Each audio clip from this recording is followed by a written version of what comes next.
नमस्कार विद्यार्थी मित्रांनो, मी Vijay Patole, assistant professor in education at SSB college of education, Shrirampur, जिल्हा अहमदनगर. आज विद्यार्थी मित्रांनो, आपल्याला B.Ed सेकंड इयरसाठी introduction of syllabus of course 20401 guidance and counselling म्हणजे आज आपल्याला मार्गदर्शन आणि समुपदेशन 204 या विषयाचा सिलेबस जो आहे त्यावर आपल्याला डिस्कस करायचा आहे, चर्चा करायची आहे. तर चला पाहूया आपलं गायडन्स अँड काउन्सिलिंगच्या सिलेबसमध्ये काय काय आहे. हा जो सिलेबस आहे हा सिलेबस ॲन्युअल पॅटर्न 2015 प्रमाणे आहे आणि आपला जो काही B.Ed कोर्स हा 2015 पासून 2 वर्षाचा झालेला आहे आणि यामध्ये चॉईस बेस्ड क्रेडिट सिस्टीम आहे. आणि सावित्रीबाई फुले पुणे युनिव्हर्सिटी यांनी NCTच्या रूल्स अँड रेग्युलेशन्सनुसार ह्या सिलेबसची निर्मिती केलेली आहे. किंबहुना सर्व भारतामध्ये अशाच प्रकारचे जे काही निर्मिती आहे ती निर्मिती केलेली आहे. ह्या विषयाचा समावेश केलेला आहे. आपल्याला माहीत आहे की विद्यार्थी मित्रांनो की B.Ed कोर्स जो आहे हा B.Ed कोर्स एक व्यावसायिक कोर्स आहे की ज्या व्यावसायिक कोर्समध्ये तुम्ही तुमची पात्रता पूर्ण करून खऱ्या अर्थाने आयुष्यामध्ये एक शिक्षक व्हायला जाता. त्यावेळेस तुम्हाला 6वी ते 8वी, 9वी 10वी आणि 11वी 12वी ह्या वर्गांना तुम्ही डायरेक्ट अध्यापन करू शकता. आणि ह्या स्तरापर्यंत म्हणजे 6वी ते 12वीपर्यंत तुम्ही B.Ed कोर्स कंप्लीट केल्यानंतर चांगल्या प्रकारचे अध्यापक किंवा शिक्षक तुम्ही तयार होता किंवा ही जी व्यावसायिक पात्रता आहे, ही जी प्रोफेशनल डिग्री आहे ती डिग्री तुम्हाला तशी संधी मिळून देते. मग हा जो काही B.Ed सिलेबस आहे हा B.Ed सिलेबस NCTने 2014 साली जे काही रेग्युलेशन्स तयार केले होते त्या रेग्युलेशनच्या आधारे आहे. आणि यामध्ये आपल्याला काय पाहायचं आहे तर ह्याचा पुणे विद्यापीठातील कोर्स कोड जो आहे सेकंड इयरसाठी तो आहे 204. त्यामधील इलेक्टिव्ह 01 त्याचं टायटल आहे title of the course guidance and counselling म्हणजे मार्गदर्शन आणि समुपदेशन. याला क्रेडिट्स 4 आहेत आणि याला अध्यापनाचे ज्या तासिका आहेत त्या 64 आहेत. आणि याचं जे मूल्यमापन आहे हे मूल्यमापन 100 गुणांसाठी आहे की यातील जे 80 गुण आहेत हे 80 गुण विद्यापीठ परीक्षांच्याद्वारे तुम्हाला तुमचं मूल्यमापन होईल. आणि इंटरनल म्हणजे कॉलेज लेवलला महाविद्यालय स्तरावर तुम्हाला 20 मार्कांसाठीचं इंटरनल एक्झामिनेशनची तरतूद केलेली आहे. गायडन्स अँड काउन्सिलिंग या विषयाचे काही ऑब्जेक्टिव्ज आहेत म्हणजे उद्दिष्ट आहेत. त्यातील काही उद्दिष्टांवर आपण ह्या ठिकाणी प्रकाश टाकणार आहोत. To enable the student teacher to understand the concept and need of guidance म्हणजे यामध्ये आपल्याला मार्गदर्शन नेमकं काय आहे, मार्गदर्शनाची संकल्पना काय आहे आणि मार्गदर्शनाची आवश्यकता काय आहे याविषयी विद्यार्थ्यांना आपल्याला ह्या गोष्टी समजून द्यायच्या आहेत. आपल्या विद्यार्थी जे शिक्षक आहेत, विद्यार्थी शिक्षक जे तयार होणारे आहेत तर त्यांना नेमकं गायडन्स काय आहे ते समजून देणं. त्यानंतर दुसरं आहे to get acquainted with the principles and procedure of guidance. मग मार्गदर्शन आहे, मार्गदर्शनाचे काही तत्त्व असतात, मार्गदर्शनाच्या काही प्रक्रिया आहेत. तर मार्गदर्शनाचे तत्त्व कोणकोणती आहेत, त्याच्या प्रक्रिया कोणकोणत्या आहेत याविषयीची ओळख त्या विद्यार्थ्यांना यामधून आपल्याला करून द्यायची आहे. तिसरं आहे to enable the student teacher to develop understanding about the role of school in guidance. पहा म्हणजे काय आहे की शाळेची मार्गदर्शनातील भूमिका किती महत्त्वाची आहे हे समजून सांगणं. आज आपल्याला माहिती आहे विद्यार्थी मित्रांनो, आज परिस्थिती बदललेली आहे. घरातील किंवा आपल्या समाजातील वातावरण एकदम चेंज झालेलं आहे, बदललेलं आहे. आणि ह्या बदलत्या वातावरणामुळे लोकांच्या अपेक्षा वाढल्यात, पालकांच्या अपेक्षा वाढल्यात, शिक्षकांच्या अपेक्षा वाढल्यात, मुलांच्या अपेक्षा वाढल्यात आणि ह्या अपेक्षांची पूर्ती करता करता कधी कधी काही समस्यासुद्धा निर्माण होतात. मग एखादं मूल घरामध्ये व्यवस्थित राहत नसेल, खोड्या करत असेल, चोरी करत असेल किंवा इतर काही गुन्हे करत असेल, शाळेमध्ये असेल, शाळेत शिक्षकांचं ऐकत नसेल, सतत वर्गाबाहेर ते जर असत असेल, तर अशा वेळेस शाळेने सुद्धा त्यांना मार्गदर्शन करण्याची गरज आहे. चौथं आहे to understand the various areas of guidance. मग गायडन्सचे वेगवेगळे क्षेत्र कोणकोणते आहेत? आता गायडन्सचे वेगवेगळे क्षेत्र म्हणजे त्या विद्यार्थ्याला आपण करिअरविषयी मार्गदर्शन करू शकतो, त्याच्या स्वतःच्या पर्सनॅलिटीविषयी आपण मार्गदर्शन करू शकतो, घरातील जे काही मेंबर्स आहेत त्यांच्याविषयी आपण मार्गदर्शन करू शकतो.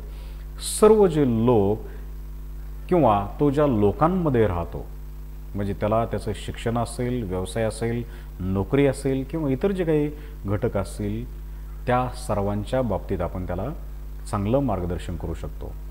आणि पाचवं आहे understand the concept, need and meaning of counselling. यानंतर येतं समुपदेशन. आता समुपदेशन म्हणजे काय आहे? तर समुपदेशन ही अशी प्रक्रिया आहे की एखाद्या व्यक्तीला एखादी समस्याने तो जर ग्रस्त असेल तर तो त्या समस्येने कसा ग्रस्त आहे, कोणत्या कारणामुळे ग्रस्त आहे, तर त्याला काय आहे, त्याला स्वतःच्या आतील ज्या काही गोष्टी आहेत, म्हणजे तुझ्यामध्ये त्या क्षमता आहेत, ह्या क्षमतांच्या आधारेच तू तुझे सर्व प्रॉब्लेम्स, समस्या तू सोडवू शकतो, ही त्याला प्रेरणा द्यायची आपल्याला. ते त्याला सांगायचे की सर्व तुझ्यामध्ये आहे. मग हे काय आहे? हे समुपदेशन आहे. आणि मार्गदर्शन काय आहे की मार्गदर्शन म्हणजे फक्त एक रस्ता आहे की तू ह्या रस्त्याने जा किंवा तुला इकडे इकडे जाता येईल. परंतु काउन्सिलिंगमध्ये आपल्याला या सर्व गोष्टी सांगायच्या आहेत. सहावा ऑब्जेक्टिव्ह आहे to get the acquainted with the principles and process of counselling. म्हणजे मार्गदर्शन आणि समुपदेशनामध्ये सुद्धा त्याचे तत्त्व आहेत, त्याच्या प्रोसेस आहेत. मग समुपदेशन कोण करणारा आहे, कोणावरती करतोय, तो प्रशिक्षित आहे का, तो सक्षम आहे का, तो समोरच्याला बोलण्यास संधी देतो का, दुसऱ्यांचं ऐकून घेतो का, त्याला विश्वासात घेता येतं का, ह्या सर्व गोष्टी समुपदेशनाच्या तत्वामध्ये आणि समुपदेशनाच्या प्रक्रियेमध्ये असतात. त्यानंतर पुढचं उद्दिष्ट आहे to realise the qualities of role of school counsellor. म्हणजे शाळेमधला जो काही समुपदेशक आहे त्याच्या क्वालिटीज कोणकोणत्या असतात आणि त्याच्या भूमिका नेमकं काय आहेत, तर याची जाणीव करून द्यायची आहे. येस, मी एक शिक्षक आहे, पण भविष्यामध्ये मला एक चांगलं समुपदेशक होता आलं पाहिजे. माझी भूमिका मला चांगल्या प्रकारे समजून घेता आली पाहिजे. मी माझ्या भूमिकेला न्याय दिला पाहिजे. माझ्याकडे येणारे जे सर्व काही विद्यार्थी आहेत, ह्या विद्यार्थ्यांना मी अतिशय प्रभावीरित्या समस्येतून बाहेर काढेल, जेणेकरून विद्यार्थी मानसिकदृष्ट्या ग्रस्त असणार नाही, शारीरिकदृष्ट्या ग्रस्त असणार नाही आणि बौद्धिकदृष्ट्या तो चमक सर्व क्षेत्रामध्ये तो दाखवू शकतो. इथपर्यंत आपण त्याला प्रेरित करायचं आहे. तर ह्या सर्व गोष्टी आपल्याला ह्या सर्व सिलेबसमध्ये किंवा ह्या कोर्समध्ये शिकायच्या आहेत. त्यानंतर आठवं आहे to enable the student teacher to understand the tools and technique in guidance and counselling. म्हणजे मार्गदर्शन आणि समुपदेशनामध्ये वेगवेगळ्या प्रकारचे तंत्र आहेत, वेगवेगळ्या प्रकारचे साधनं आहेत की ज्याच्या आधारे आपण विद्यार्थ्यांना मार्गदर्शन करू शकतो, विद्यार्थ्यांना समुपदेशन करू शकतो आणि त्याला प्रॉब्लेम्समधून बाहेर काढू शकतो. त्यानंतर लास्ट आहे realise the need of counselling children with special needs and for parents. पहा, आपल्या महाविद्यालयामध्ये किंवा आपल्या विद्यालयामध्ये, शाळेमध्ये सर्वच विद्यार्थी एकसारखे असतात का? नाही. प्रत्येक विद्यार्थी हे एकमेकांपासून वेगवेगळे असतात. आपल्या वर्गामध्ये अंधही विद्यार्थी असतो, अपंगही विद्यार्थी असतो आणि ज्याला ऐकता येत नाही असाही विद्यार्थी असतो किंवा ज्यांना काही दृष्टीदोष आहे असेही विद्यार्थी असतात. मग ह्या सर्व विद्यार्थ्यांबरोबर आपण कसं राहावं किंवा विद्यार्थ्यांनी त्यांच्याबरोबर कसं राहावं हे आपल्याला त्यांना शिकवायचं आहे, सांगायचं आहे.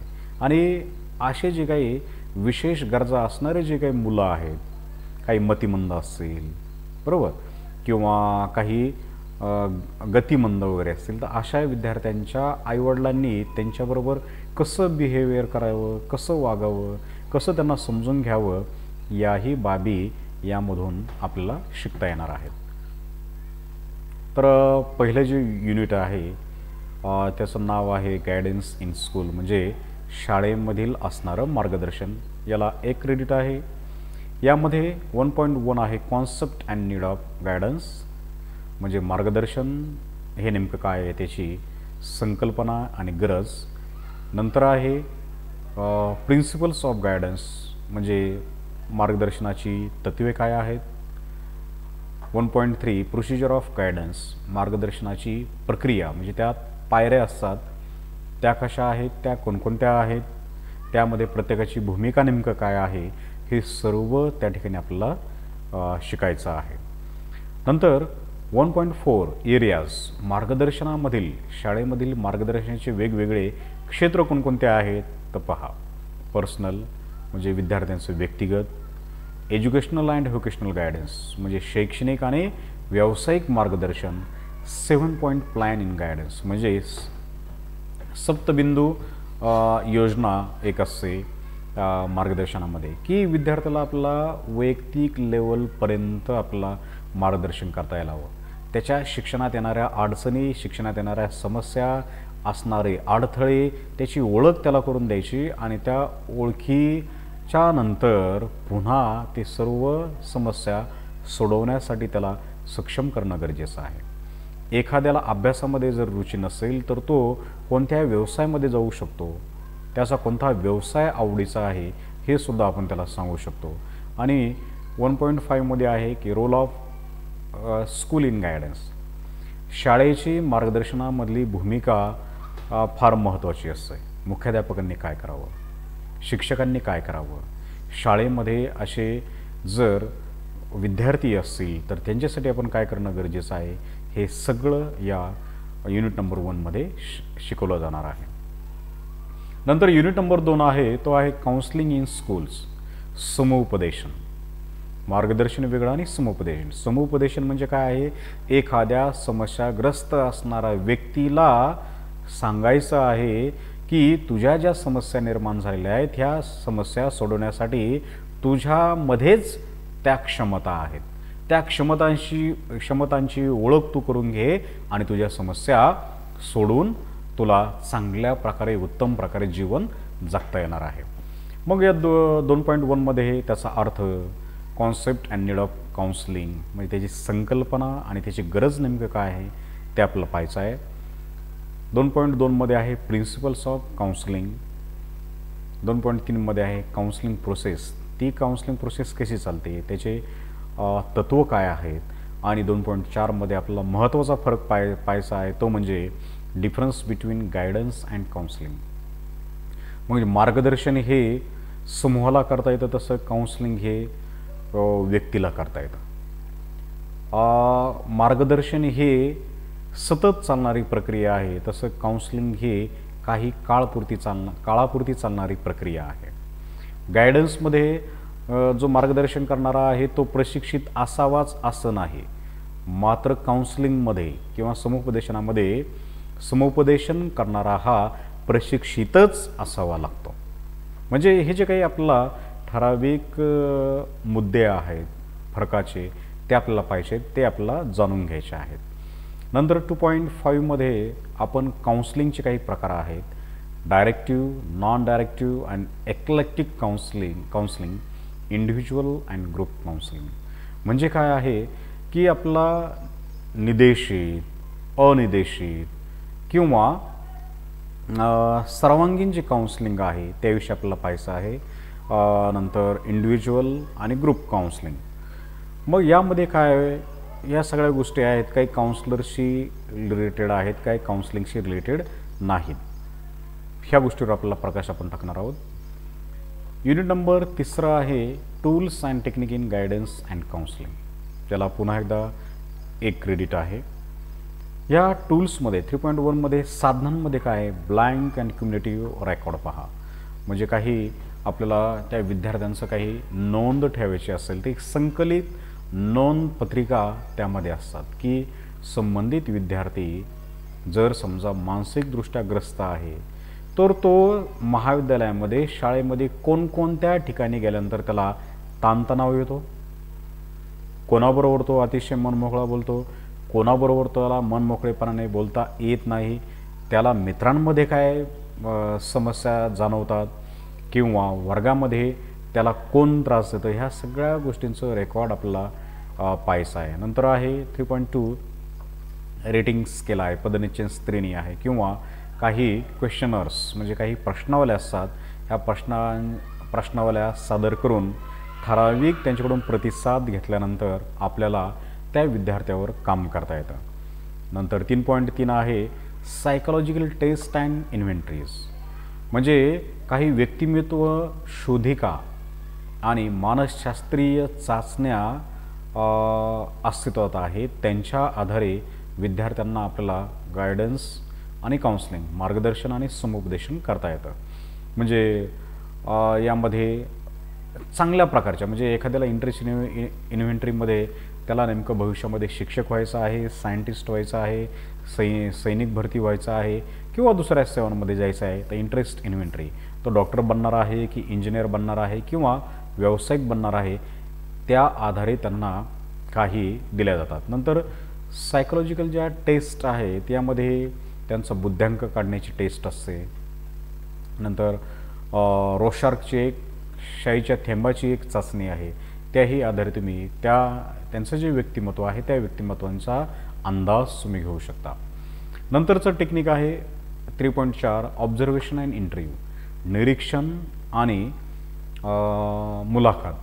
म्हणजे मुलाखत घेणे हे सुद्धा एक कौशल्य आहे आणि चांगल्या प्रकारच्या मुलाखतीला एखाद्याला प्रवृत्त करणं हे सुद्धा समुपदेशकाचं किंवा मार्गदर्शकाचं ते स्किल आहे, कौशल्य आहे. ऑब्झर्वेशन, त्याला उत्तम निरीक्षण करता आलं पाहिजे. आणि नंतर आहे 3.5 टेक्निक्समधला आहे सोशिओमेट्रिक अँड ड्रॅमॅटिक्स, म्हणजे यामध्ये समाजमिती तंत्र जे आहे, ह्या समाजमिती तंत्राच्या आधारे एखादा विद्यार्थी, एखादा व्यक्ती इतरांच्या नजरेमध्ये कसा आहे, इतरांना त्याच्याबाबत जे काही वाटतं त्याला समाजमिती तंत्र असं त्यांनी म्हटलेलं आहे आणि याच्याही आधारे आपल्याला एखाद्याच्या व्यक्तिमत्वाचा बोध त्या ठिकाणी घेता येतो. युनिट नंबर 4 यामध्ये आहे areas of guidance and counselling. यामध्ये 4.1 आहे qualities and role of school counsellor. शाळेमध्ये असणारा जो काही समुपदेशक आहे, ह्या समुपदेशकाची भूमिका आणि त्याचे गुण नेमकं काय काय असायला हवेत. तो उत्तम मार्गदर्शक असायला हवा, बरोबर. त्यानंतर त्याने काय करणं गरजेचं आहे, विद्यार्थ्यांबरोबर कसं बिहेवियर ठेवायचं, वर्गामध्ये सर्वांबरोबर निपक्षपातीपणाने कसा व्यवहार करावा, सगळ्यांना मनापासून कसं शिकवावं, प्रत्येकाच्या अडचणी कशा सोडवाव्यात, ह्या सर्व गोष्टींचा आपल्याला माहिती या सिलेबसमध्ये युनिट नंबर 4मध्ये होणार आहे.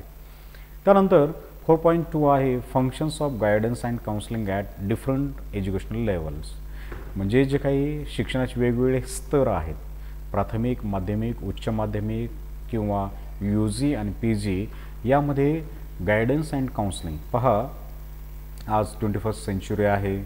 मोबाईलचं जर आपण उदाहरण जर घेतलं तर आपल्याला माहीत आहे की प्रत्येकजण त्या मोबाईलमध्ये आज एवढा व्यस्त आहे की एका घरामध्ये राहूनसुद्धा मन मोकळं त्याला करता येत नाही, की मन मोकळा तो गप्पा मारत नाही. शाळेमध्ये पण तसंच आहे, बाहेर पण तसंच. एवढा प्रभाव त्या मोबाईलचा आपल्या जीवनावर झालेला आहे.